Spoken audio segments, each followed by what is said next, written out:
1972 Munich Olympics. ശീതയുദ്ധം കൊടുമ്പിരി കൊണ്ട കാലം.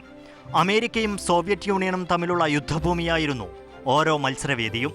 ആ വേദിയിലാണ് 17-കാരിയായ ഓൾഗ കോർബറ്റ് കായിക ലോകത്തെ തിളങ്ങുന്ന നക്ഷത്രമായി മാറിയത്.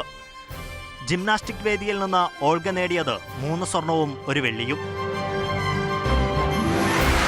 ഒരു പക്ഷിക്കുഞ്ഞിനെ പോലെ ഓൾഗ ബീമിലും ബാറിലും ഫ്ലോറിലും ചിറകടിച്ചു പറന്നു.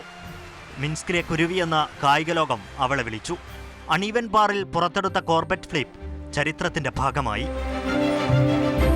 4 വർഷത്തിനു ശേഷം മോൺട്രിയൽ ഒളിമ്പിക്സിൽ ഈ നേട്ടം ആവർത്തിക്കാനായില്ലെങ്കിലും 1 സ്വർണവും വെള്ളിയും ഓൾഗ സ്വന്തമാക്കി. ഇതൊക്കെ സുവർണകാലം. ജിംനാസ്റ്റിക്സ് വേദിയിലെ ഈ ഇതിഹാസ താരത്തിന് ഇന്ന് പറയാനുള്ളത് ഇല്ലായ്മകളുടെയും ദാരിദ്ര്യത്തിന്റെയും കഥയാണ്. നെഞ്ചോട് ചേർത്ത് പിടിച്ച സുവർണ തിളക്കങ്ങൾ അവർ വിൽപ്പന നടത്തി. ഏതാണ്ട് 1.5 കോടിയോളം രൂപയാണ് 6 മെഡലുകൾക്കുമായി ലഭിച്ചത്. ഇതിനു പുറമെ മറ്റ് കായികമേളകളിൽ നിന്നായി ലഭിച്ച 25 മെഡലുകളും ഓൾഗ കോർബറ്റ് ഓൺലൈനിലൂടെ വിൽപ്പന നടത്തി. വീട്ടിലെ ഷോക്കേസിലിരിക്കുന്ന പ്രതാപകാലത്തിന്റെ സ്മാരകങ്ങൾ പട്ടിണി മാറ്റില്ലെന്ന് ഓൾഗ പറയുന്നു.